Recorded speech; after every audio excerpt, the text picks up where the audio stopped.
शुक्लांबरधरं विष्णुं शशिवर्णं चतुर्भुजं प्रसन्नवदनं ध्यायेत् सर्वविघ्नोपशान्तये। व्यासं वसिष्ठनप्तारं शक्तै पौत्रमकल्मषं पराशरात्मजं वन्दे सुखतातं तपोनिधिं। व्यासाय विष्णुरूपाय व्यासरूपाय विष्णवे नमो वै ब्रह्मनिधये वासिष्ठाय नमो नमः।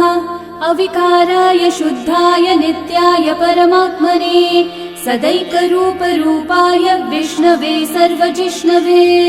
यस्य स्मरणमात्रेण जन्म संसारबन्धनात् विमुच्यते नमस्तस्मै विष्णवे प्रभविष्णवे। ॐ नमो विष्णवे प्रभविष्णवे।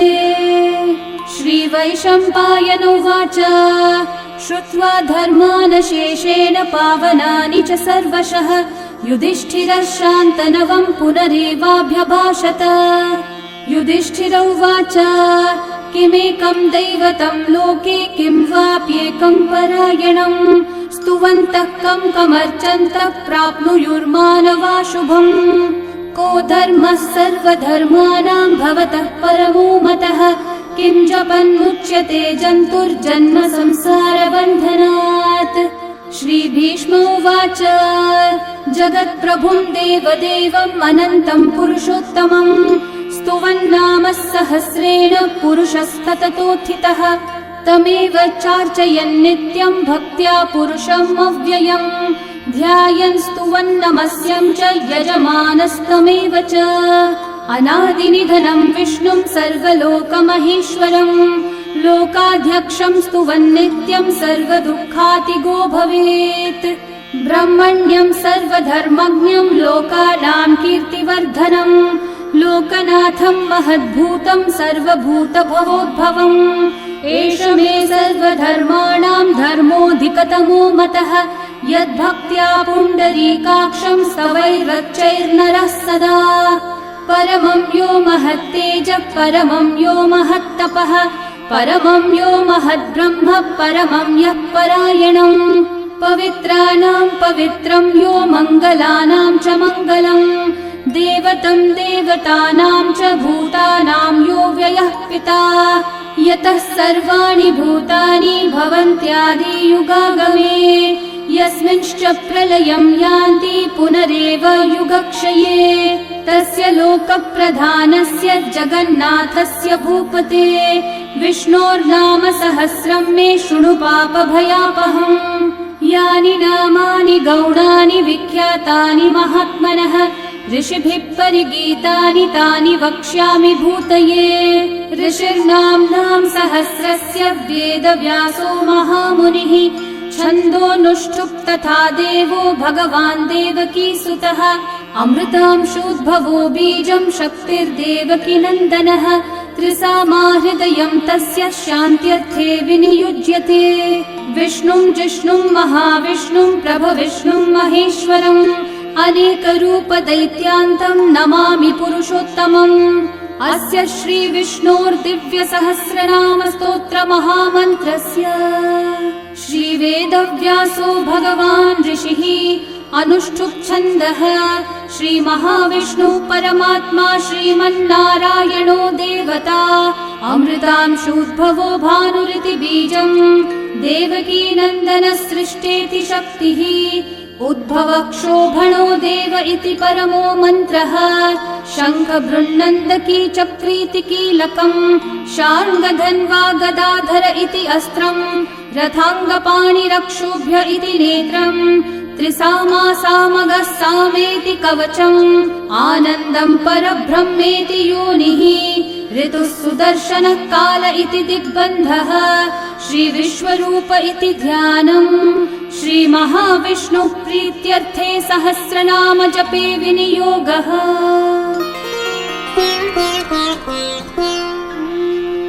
ध्यानम् क्षीरोधन्वत्प्रदेशे शुचिमणिविलसत्सैकते मौक्तिकानां माला क्लृप्तासनस्थस्फटिकमणिनिभैर्मौक्तिकैर्मण्डिताङ्गः शुभ्रैरभ्रैरतभ्रैरुपरि विरचितैर्मुक्तपीयूषवर्षैः आनन्देन पुनीयादरिनलिनगदा शङ्खपाणिर्मुकुन्दः भुःपादौ यस्य नाभिर्वियदसुरनिलश्चन्द्रसूर्यौ च नेत्रे कर्णावाशाशिरौ द्योर्मुखमपि दहनो यस्य वास्तेयमब्धिः अन्तस्थं यस्य विश्वं सुरनरखगो भोगि गन्धर्वदैत्यैः चित्रं रम्यते तं त्रिभुवन विपुषं विष्णुमीशं नमामि। ॐ नमो भगवते वासुदेवाय।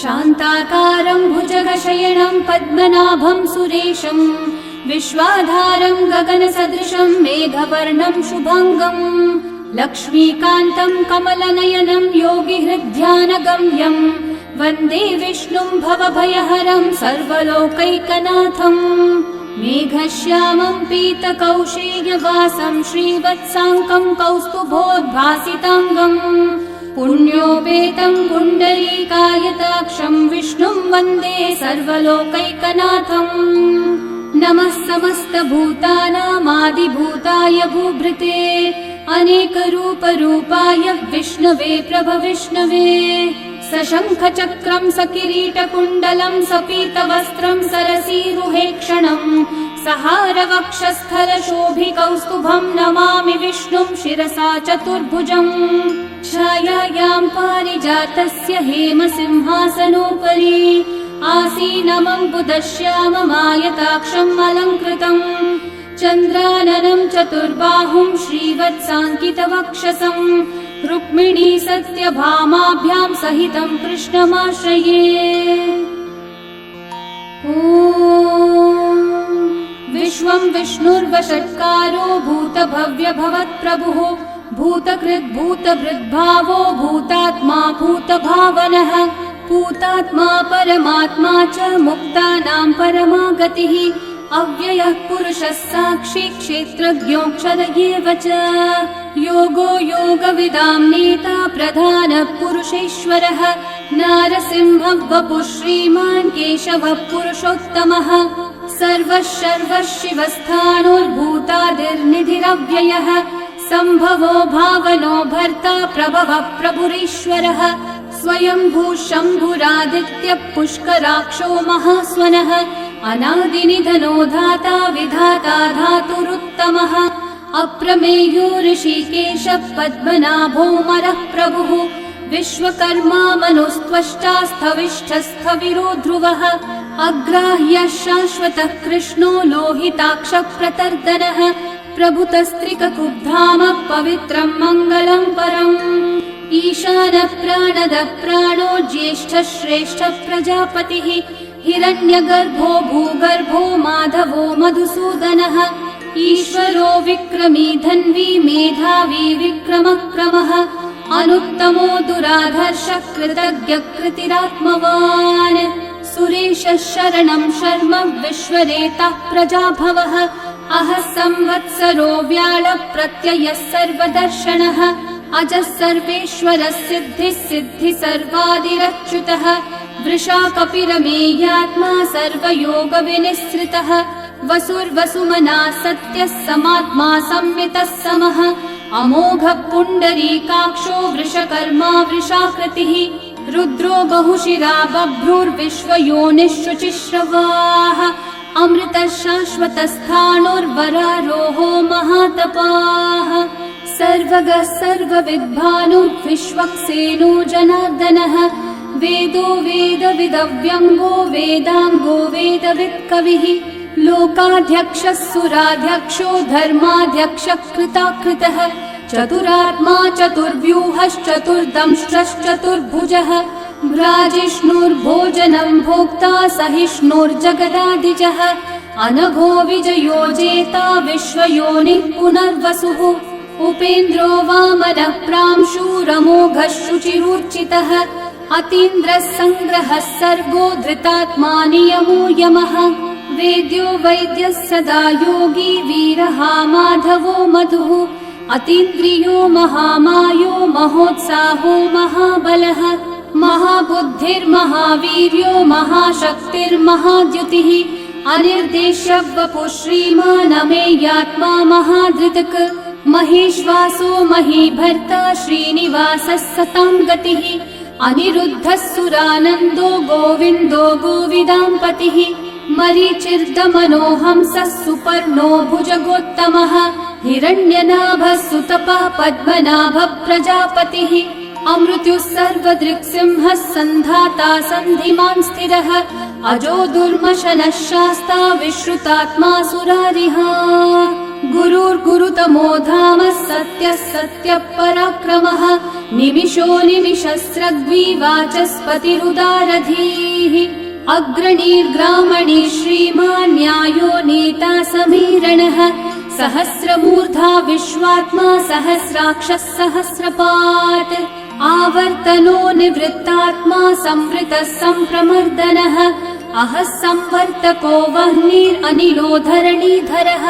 सुप्रसादः प्रसन्नात्मा विश्वदृग्विश्वभुग्विभुः सत्कर्ता सत्कृतः साधुर्जह्नुर्नारायणो नरः असंख्येयो प्रमेयात्मा विशिष्टः शिष्टकृच्छुचिः सिद्धार्थः सिद्धसङ्कल्पः सिद्धिदः सिद्धिसाधनः वृषाही वृषभो विष्णुर्वृषपर्वा वृषोदरः वर्धनो वर्धमानश्च विविक्तः श्रुतिसागरः सुभुजो दुर्धरो वाग्मी महेन्द्रो वसुदो वसुः नैकरूपो बृहद्रूपः क्षिपिविष्टप्रकाशनः ओजस्तेजोद्युतिधरः प्रकाशात्मा प्रतापनः रिद्धस्पष्टाक्षरो मन्त्रश्चन्द्रांशूर्भास्करद्युतिः अमृतांशूद्भवो भानुः शशबिन्दुः सुरेश्वरः औषधं जगतः सेतुः सत्यधर्मः पराक्रमः भूतभव्यभवन्नाथः पवनः पावनो नलः कामः कामकृत्कान्तः कामः कामप्रदः प्रभुः युगादिकृद्युगावर्तो नैकमायो महाशनः अदृश्यो व्यक्तरूपश्च सहस्रजिदनन्तजित् इष्टो विशिष्टशिष्टेष्ठः शिखण्डी नहुषो वृषः क्रोधः क्रोधकृत्कर्ता विश्वबाहुर्महीधरः अच्युतः प्रथितः प्राणः प्राणदो वासवानुजः अपान्निधिरधिष्ठानम् अप्रमत्तः प्रतिष्ठितः स्कन्दः स्कन्दद्धरो धुर्यो वरदो वायुवाहनः वासुदेवो बृहद्भानुरादिदेवः पुरन्दरः अशोकस्थारणस्थारः शूरः शौरिर्जनेश्वरः अनुकूलः शतावर्तः पद्मी पद्मनिभीक्षणः पद्मनाभोरविन्दाक्षः पद्मगर्भः शरीरभृत् महर्धिरिद्धो वृद्धात्मा महाक्षो गरुडध्वजः अतुलः शरभो भीमः समयज्ञो हविर्हरिः सर्वलक्षणलक्षण्यो लक्ष्मीवान् समितिञ्जयः विक्षरो रोहितो मार्गो हेतुर्दामोदरः सहः महीधरो महाभागो वेगवानमिताशनः उद्भवक्षोभणो देवः श्रीगर्भः परमेश्वरः करणं कारणं कर्ता विकर्ता गहनो गुहः व्यवसायो व्यवस्थानः संस्थानस्थानदो ध्रुवः परर्धि परमस्पष्टः तुष्टः पुष्टः शुभेक्षणः रामो विरामो विरतो मार्गो नेयो नयो नयः वीरशक्तिमतां श्रेष्ठा धर्मो धर्मविदुत्तमः वैकुण्ठः पुरुषः प्राणः प्राणदः प्रणवपृथुः हिरण्यगर्भः शत्रुघ्नो व्याप्तो वायुरधोक्षजः ऋतुः सुदर्शनः कालः परमेष्ठी परिग्रहः उग्रः संवत्सरो दक्षो विश्रामो विश्वदक्षिणः विस्तारस्थावरस्थानुप्रमाणं बीजमव्ययम् अर्थोऽनर्थो महाकोशो महाभोगो महाधनः अनिर्विण्णस्थविष्ठो भूर्धर्मयूपो महामखः नक्षत्रनेमिर्नक्षत्री क्षामः समीहनः यज्ञयुज्यो महेज्यश्च क्रतुः सत्रं सताङ्गतिः सर्वदर्शी विमुक्तात्मा सर्वज्ञो ज्ञानमुत्तमम् सुव्रतः सुमुखः सूक्ष्मः सुघोषः सुखदः सुहृत् मनोहरो जितक्रोधो वीरबाहुर्विदारणः स्वापनः स्ववशो व्यापी नैकात्मा नैककर्मकृत् वत्सरो वत्सलो वत्सी रत्नगर्भो धनीश्वरः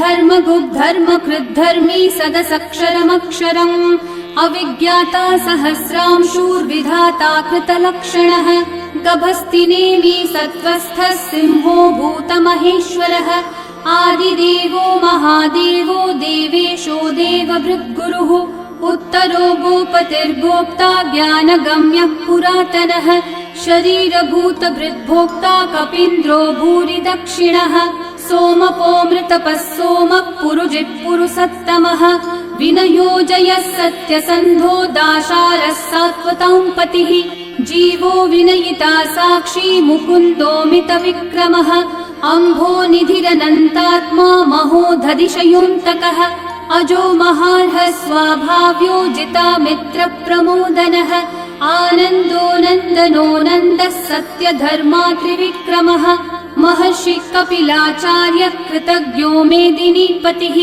त्रिपदस्त्रिदशाध्यक्षो महाशृङ्गकृतान्तकृत् महावराहो गोविन्दः सुषेणः कनकाङ्गदी गुह्यो गभीरो गहनो गुप्तश्चक्रगदाधरः वेधास्वाङ्गोजितकृष्णो दृढसङ्कर्षणोच्युतः वरुणो वारुणो वृक्षः पुष्कराक्षो महामनाः भगवान् भगहानन्दी वनमाली हलायुधः आदित्यो ज्योतिरादित्यः सहिष्णुर्गतिसत्तमः सुधन्वाखण्ड परशुर्दारुणो द्रविणप्रदः दिवस्पृक् सर्वदृग्व्यासो वाचस्पतिरयो निजः त्रिसामासामगः सामन्निर्वाणं भेषजम्भिषक् सन्न्यासकृच्छमः शान्तो निष्ठा शान्तिपरायणम् शुभाङ्गः शान्तिदः सृष्टा कुमुदः कुवलेशयः गोहितो गोपतिर्गोप्ता वृषभाक्षो वृषप्रियः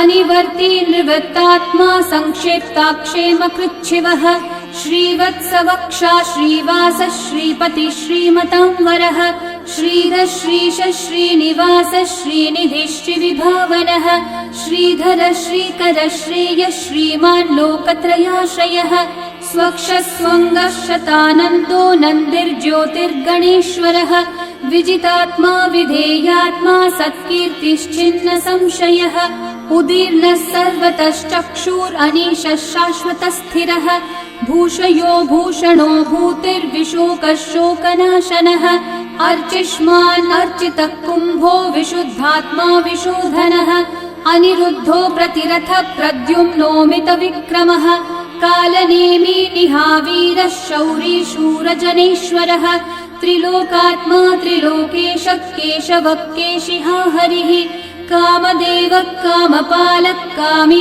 कान्तकृतागमः अनिर्देश्य वपुर्विष्णु वीरोऽनन्तो धनञ्जयः ब्रह्मण्यो ब्रह्मकृद् ब्रह्मा ब्रह्म ब्रह्मविवर्धनः ब्रह्मविद् ब्राह्मणो ब्रह्मी ब्रह्मज्ञो ब्राह्मणप्रियः महाकर्मो महाकर्मा महातेजा महोरगः महाक्रतुर्महायज्वा महायज्ञो महाहविः स्तव्यस्तव प्रियस्तोत्रम् स्तुतिस्तोतारणप्रियः पूर्णपूरयिता पुण्यकीर्तिरणामयः मनोजवस्तीर्थकरो वसुरेता वसुप्रदः वसुप्रदो वासुदेवो वसुर्वसुमनाहविः सद्गति सत्कृति सत्ता सद्भूति सत्परायणः शूरसेनो यदुश्रेष्ठः सन्निवासः सुयामुनः भूता वासो वासुदेवः सर्वासु निलयो नलः दर्पः दर्पदो दृप्तो दुर्धरोऽथा पराजितः विश्वमूर्तिर्महामूर्तिर्दीप्तमूर्तिरमूर्तिमान् अनेकमूर्तिरव्यक्तः शतमूर्तिः एकोनैकः स वक्कः किं यतत्पदमनुत्तमम् लोकबन्धुर्लोकनाथो माधवो भक्तवत्सलः सुवर्णवर्णो हेमाङ्गो वराङ्गश्चन्दनाङ्गदे वीरः विषमः शून्यो घृताशीरशलश्चलः अमानी मानदो मान्यो लोकस्वामी त्रिलोकधृक् सुमेधामेधजो धन्यः सत्यमेधाधराधरः तेजो वृषो द्युतिधरः सर्वशस्त्रभृताम्बरः प्रग्रहो निग्रहो व्यग्रो नैकः शृङ्गो गदाग्रजः चतुर्मूर्तिश्चतुर्बाहुश्चतुर्व्यूहश्चतुर्गतिः चतुरात्मा चतुर्भावश्चतुर्वेदविदेकपात् समावर्तो निर्वृत्तात्मा दुर्जयो दुरतिक्रमः दुर्लभो दुर्गमो दुर्गो दुरावासो दुरारिहा शुभाङ्गो लोकसारङ्गः सुतन्तुस्तन्तुवर्धनः इन्द्रकर्मा महाकर्मा कृतकर्मा कृतागमः उद्भवः सुन्दर सुन्दो रत्ननाभः सुलोचनः अर्को वाजः नः शृङ्गी जयन्तः सर्वविजयी सुवर्णबिन्दुरक्षोभ्यः सर्ववागीश्वरेश्वरः महाहृदो महागर्तो महाभूतो महानिधिः कुमुदः कुन्दरः कुन्दः पर्जन्यः पावनो निलः अमृताशोऽमृतवपुः सर्वज्ञः सर्वतोमुखः सुलभः सुव्रतः सिद्धः शत्रुजिच्छत्रुतापनः न्यग्रोधोदम्बरोऽश्वत्थः चाणूर्रान्ध्रनिषूदनः सहस्रार्ची सप्तजिह्वा सप्तैधा सप्तवाहनः अमूर्तिरनघोचिन्त्यो भयकृद्भयनाशनः अनुर्बृहत्कृशस्थूलो गुणवृन्निर्गुणो महान् अधृतस्वधृतस्वास्य प्राग्वंशो वंशवर्धनः भारभृत्कथितो योगी योगीशः सर्वकामदः आश्रमश्रमणश्रामः सुपर्णो वायुवाहनः धनुर्धरो धनुर्वेदो दण्डो दमयिता दमः अपराजितः सर्वसहो नियन्ता नियमो यमः सत्त्ववान् सात्विकः सत्यः सत्यधर्मपरायणः अभिप्रायप्रियार्होर्हः प्रियकृत्प्रीतिवर्धनः विहाय स गतिर्ज्योतिः सुरचिर्हुतभुक् विभुः रविर्विरोचनः सूर्यः सविता रविलोचनः अनन्तो हुतभुग्भोक्ता सुखदो नैकजोऽग्रजः अनिर्विण्णः सदामर्षि लोकाधिष्ठानमद्भुतः सनात् सनातनतमः कपिलः कपिरव्ययः स्वस्तिदः स्वस्तिकृत् स्वस्ति स्वस्ति भुक् स्वस्ति दक्षिणः अरौद्रः कुण्डली चक्री विक्रम यूर्जितशासनः शब्दातिगः शब्दसः शिशिरः शर्वरीकरः अक्रूरः पेशलो दक्षो दक्षिणः क्षमिनाम्बरः विद्वत्तमो वीतभयः पुण्यश्रवणकीर्तनः उत्तारणो दुष्कृतिः पुण्यो दुःस्वप्ननाशनः वीरः रक्षणः सन्तो जीवनः पर्यवस्थितः अनन्तरूपोऽनन्तः श्रीर्जितमन्युर्भयापहः चतुर्रश्रो गभीरात्मा विदिशो व्यादिशो दिशः अनादिर्भूर्भुवो लक्ष्मी सुवीरो रुचिराङ्गदः जननो जनजन्मादि भीमो भीमपराक्रमः आधारनिलयो धाता पुष्पहास प्रजागरः ऊर्ध्वगः सत्पथाचारः प्राणदः प्रणवप्पणः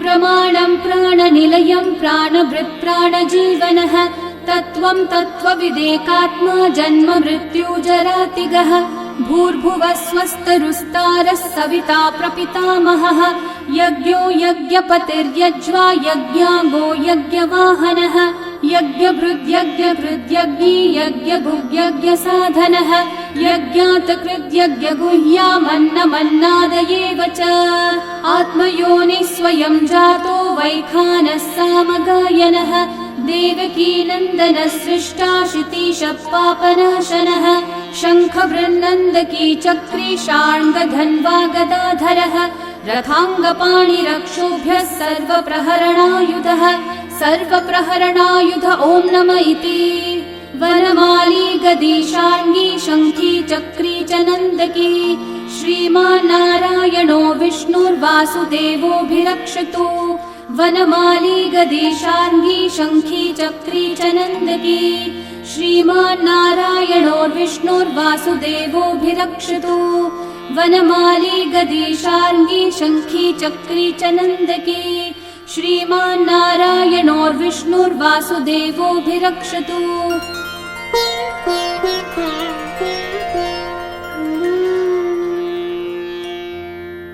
इतीदं कीर्तनीयस्य केशवस्य महात्मनः नाम्नां सहस्रं दिव्यानामशेषेण प्रकीर्तितम्। य इदं शृणुयान् नित्यं यश्चापि परिकीर्तयेत् न शुभं प्राप्नुयात् किञ्चित् सोमुत्रेह च मानवः। वेदान्तगो ब्राह्मणः स्यात् क्षत्रियो विजयी भवेत्। वैश्यो धनसमृद्धः स्यात् शूद्रः सुखमवाप्नुयात्। धर्मार्थी प्राप्नुयात् धर्मम् अर्थार्थी चार्थमाप्नुयात्। कामानवाप्नुयात् कामी प्रजार्थी चाप्नुयात् प्रजाम्। भक्तिमान् यः सदोत्थाय शुचिस्तद्गतमानसः सहस्रं वासुदेवस्य नाम्नामेतत् प्रकीर्तयेत्। यशः प्राप्नोति विपुलं याति प्राधान्यमेव च।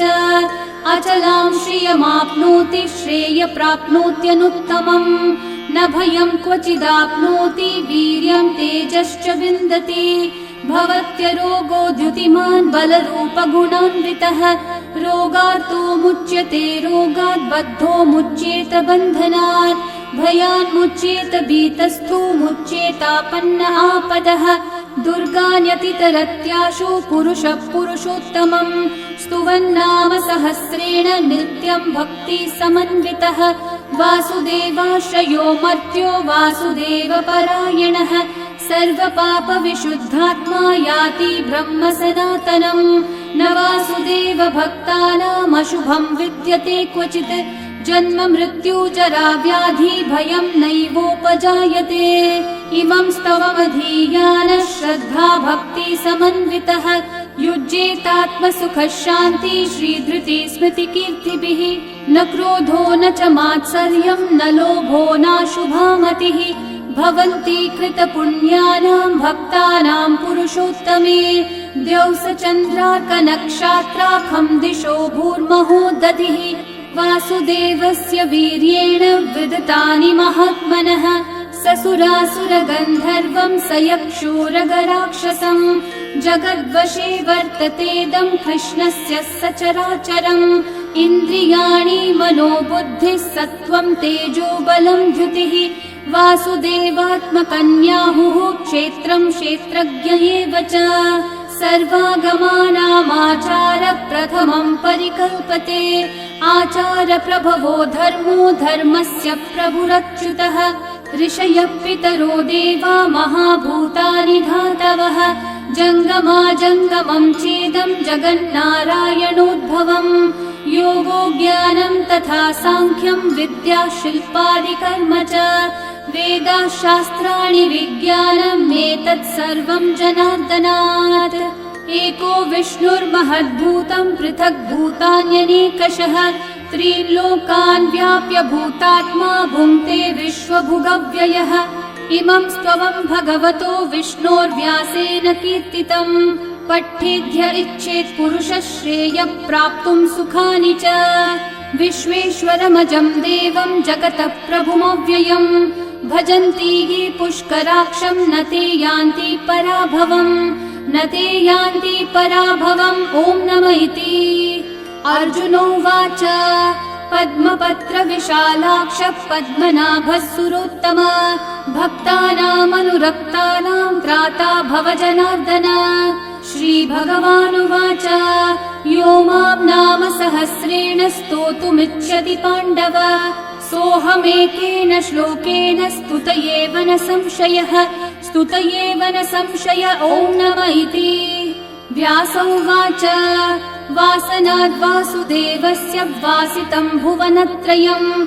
सर्वभूतनिवासोऽसि वासुदेव नमोऽस्तुते। श्रीवासुदेव नमोऽस्तुत। ॐ नमः इति। पार्वत्योवाच केनोपायेन लघुना विष्णोर्नाम सहस्रकम्। पठ्यते पण्डितेर्नित्यं श्रोतुमिच्छाम्यहं प्रभो। ईश्वरोवाच श्रीराम राम रामेति रमे रामे मनोरमे। सहस्रनाम तत्तुल्यं राम नाम वरानने। श्रीराम राम रामेति रमे रामे मनोरमे। सहस्रनाम तत्तुल्यं राम नाम वरानने। श्रीराम राम रामेति रमे रामे मनोरमे। सहस्रनाम तत्तुल्यं रामनाम वरानने श्रीरामनाम वरानन ॐ नम इति। ब्रह्म उवाच नमोऽस्त्वनन्ताय सहस्रमूर्तये सहस्रपादाक्षि शिरोरुबाहवे सहस्रनाम्ने पुरुषाय शाश्वते सहस्रकोटियुगधारिणे नमः। सहस्रकोटियुगधारिण ॐ नम इति। सञ्जय उवाच यत्र योगेश्वर कृष्णो यत्र पार्थो धनुर्धरः तत्र श्रीर्विजयो भूतिर्ध्रुवा नीतिर्मतिर्मम। श्रीभगवानुवाच अनन्याश्चिन्तयन्तो मा ये जनाः पर्युपासते तेषां नित्याभियुक्तानां योगक्षेमं वहाम्यहम्। परित्राणाय साधूनां विनाशाय च दुष्कृतां धर्म संस्थापनार्थाय सम्भवामि युगे युगे। आर्ता विषण्णा शिथिलाश्च भीता घोरेषु च व्याधिषु वर्तमानाः संकीर्त्य नारायण शब्दमात्रं विमुक्तदुःखा सुखिनो भवन्तु।